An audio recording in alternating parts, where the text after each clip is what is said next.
बिस्मिल्लाहिर्रहमानिर्रहीम। इस्लाम में लिबास का तरीक़ेकार। याद रखें, दीन व मज़हब इसका लिबास से क्या ताल्लुक़। कुछ लोग कहते हैं कि इसका लिबास से क्या ताल्लुक़ है, यार ये तो सिर्फ़ इबादत वग़ैरह वो चीज़ें होनी चाहिए। अब हमारे लिबास मुआशरत इन चीज़ों से भी मज़हब का ताल्लुक़ होगा, बल्कि बहुत सारे नाम नहाद मुसलमान भी ये बात कहते हैं। जी हाँ, दीन इस्लाम मुकम्मल ज़ाब्ता हयात है, हर शोबे का हाल उसमें मौजूद है। यही बड़ा फ़र्क है इस मज़हब में, दीन इस्लाम में और दीगर अदियान में। तो फिर हम ऐसे लोगों से कहते हैं कि अगर वाकई मज़हब का, दीन इस्लाम का लिबास से कोई ताल्लुक़ नहीं है, तो फिर आप इस तरह करें, एक दिन बीवी का लिबास पहन के दफ्तर चले जाएं। तो जब लिबास का साथ उसका ताल्लुक़ नहीं है तो आप क्यों शर्माते हैं, उसका लिबास पहन के चले जाएं। तो फिर कहते हैं नहीं नहीं ये तो ठीक नहीं, गलत है ना, तो ये तो फिर बड़ी गलत बात हो जाएगी। तो इसलिए पता चला कि इस लिबास के हवाले से भी कुछ ज़ाब्ते होने चाहिए, और ज़ाब्ता ज़ाहिर बात है, हम मुसलमान हैं तो हमें इस्लाम ही बताएगा कि ज़ाब्ता कौन सा है।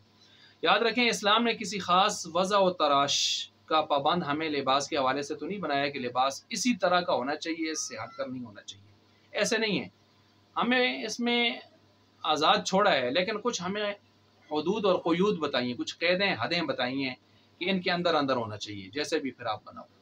मसलन वो हदें और क़ैदें सुन लें जो लिबास के हवाले से हैं। नंबर 1, लिबास बहुत बारीक ना हो कि जिससे जिस्म नज़र आए।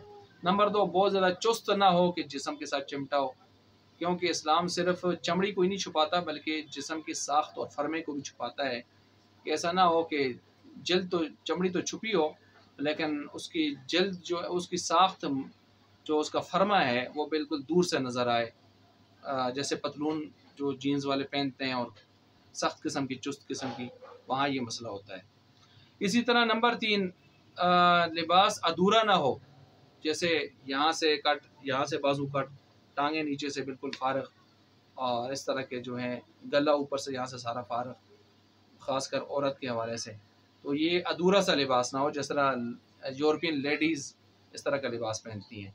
याद रखें, एक हदीस में है कि जहन्नमी टोले 2 बयान किए गए हैं, उनमें एक जहन्नमी टोला उन औरतों का है जो लिबास के बावजूद नंगी होंगी। और किस तरह नंगी होंगी, तो उनके लिबास में यही होगा, या बिल्कुल बारीक होगा, या बिल्कुल चुस्त होगा, या अधूरा लिबास होगा। इसको कहा गया है कि ये औरतें जहन्नमी टोला हैं। ठीक हो गया, जहन्नमी टोला। अच्छा, इसके साथ साथ नंबर 4, ये मुशाबहत खिलाफ जिन्स ना हो, यानी मर्द औरतों की तरह लिबास और औरतें मर्द की तरह लिबास ना बनाएं। लअनल्लाहुल मुतशब्बिहीना मिनर रिजाल बिन निसा व लअनल्लाहुल मुतशब्बिहात मिनन निसाई बिर रिजाल। ऐसे मर्दों पर भी लानत, ऐसे औरतों पर भी लानत जो एक दूसरे की मुशाबहत इख्तियार कर रहे हों, लानत की गई है हदीस में। तो इस तरह का सिलसिला नहीं होना चाहिए, इस तरह का लिबास नहीं होना चाहिए। अच्छा, नंबर 5, मुशाबहत कुफ़ार भी ना हो, कुफ़ार से मुशाबे लिबास भी ना हो, ख़ास उनका तुर्र इम्तियाज़। मन तशब्बह बिक़ौमिन फ़हुव मिनहुम, हदीस में आया कि जो जिस कौम से मुशाबहत रखते हैं उन्हीं में से होगा क़यामत वाले दिन। नंबर 6, मर्द टखने न छुपाए, मुस्बिलुल इज़ार, जो टखने छुपाने वाला मर्द होता है, चाहे पतलून हो, पजामा हो, शलवार हो, धोती हो, कोई भी चीज़ हो जो ऊपर से नीचे को जा रही है। ऊपर से नीचे इसलिए मैं कह रहा हूँ कि जराबें नीचे से ऊपर को आती हैं, मोज़े नीचे से ऊपर आते हैं, वो कोई मसला नहीं है। तो ऐसा शख्स मर्द होकर अगर टखने छुपाता है तो ये शख्स, ये गुनाह कबीरा है और बड़ी वईदें हैं इस पर। अल्लाह नज़र करम से, नज़र रहमत से नहीं, इसकी तरफ नज़र रहमत से नहीं देखेंगे और सख्त अजाब इसको दिया जाएगा। हाँ, औरत टखने न खोले, मर्द को कहा जा रहा है टखने न छुपाए। इसी तरह नंबर 7, लिबास मुतकल्लिफाना और फ़ाखिराना, मुतकब्बिराना भी ना हो, बहुत ज़्यादा तकल्लुफ़ वाला इस तरह और तकब्बुर वाला और फ़ख्री अंदाज में लिबास बनाना, इस तरह ये ना हो।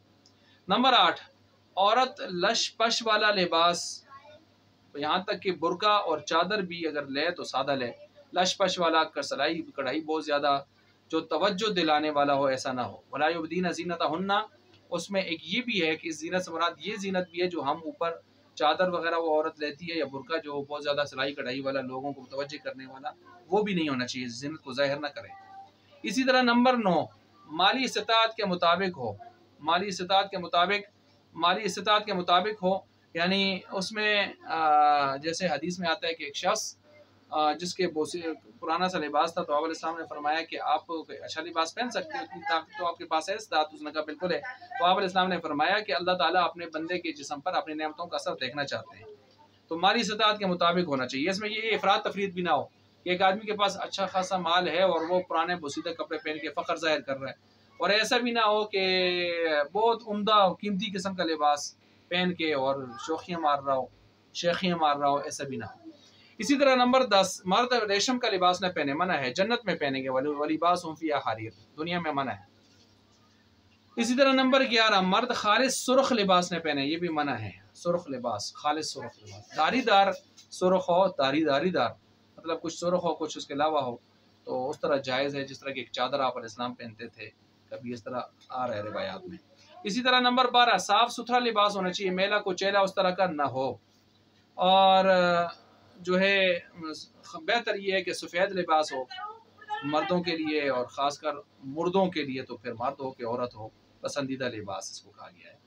اور اسی طرح نمبر 13، محرم عاشورہ کے دنوں میں کوشش کرے کالا لباس نہ پہنے، کہ کالا ان دنوں میں خاص ایک خبیث طبقے کا جو ہے شعار ہوتا ہے، تو اس وجہ سے اس سے بھی اپنے آپ کو بچائے، اس ترتیب سے یہ نہیں ہونا چاہیے. تو یہ تقریباً 13 سے اوپر شرطیں ہیں، حدود قیود ہیں، ان کو سامنے رکھا جائے تو پھر جس طرح کا لباس بھی ہو، گریبان جس ترتیب سے سامنے سے کنارے سے، تو پھر اس میں کوئی خاص قیدیں نہیں ہیں. اللہ تبارک و تعالیٰ سمجھنے کی عمل کرنے کی توفیق عطا فرمائے.